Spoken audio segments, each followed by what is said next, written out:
أكبر الله.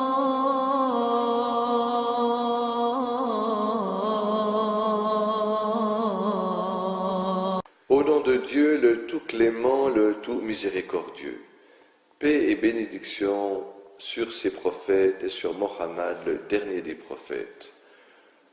Vous savez que le Coran attribue aux prophètes, à tous les prophètes, les plus belles qualités, car Dieu les avait suscités comme exemple à suivre.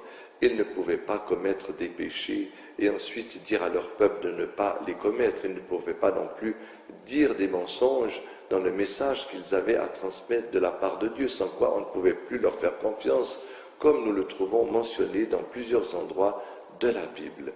Aujourd'hui, je vous présente une différence de très grande importance. Vous savez que dans la Bible, lorsque Moïse était occupé à la rencontre de son Seigneur qui lui transmettait la Torah, que pendant ce temps, le prophète Aaron était resté avec le peuple d'Israël et que celui-ci lui avait demandé de fabriquer un veau en or, une idole, pour l'adorer. C'est comme ça que les enfants d'Israël, après avoir été témoins de ce miracle extraordinaire que Dieu a ouvert la mer et les a sauvés de la tyrannie de Pharaon, les enfants d'Israël, pour remercier Dieu, dans leur ingratitude, avaient fabriqué ce veau. Or, dans la Bible, nous trouvons que c'est Aaron qui a fait ce veau, tandis que dans le Coran, ce n'est pas Aaron, c'est Al-Samiri.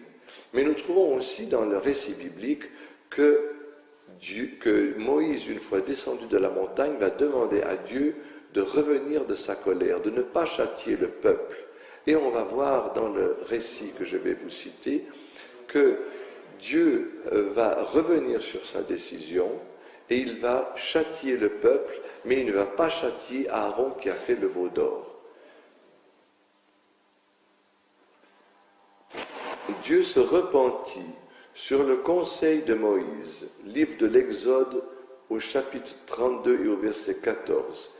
Et ensuite il revient sur sa décision et punit les Juifs qui ont adoré le veau d'or. Au verset 34 et 35 du même chapitre. Mais il ne punit pas le prophète Aaron qui a fabriqué le veau d'or. Dans le noble Coran, ce n'est pas un prophète de Dieu, Aaron, qui a fabriqué le veau d'or, mais c'est Al-Samiri. Dans la sourate numéro 20, sourate Taha, au verset 95 à 97. Encore une preuve que Mohammed n'a pas copié le Coran sur la Bible.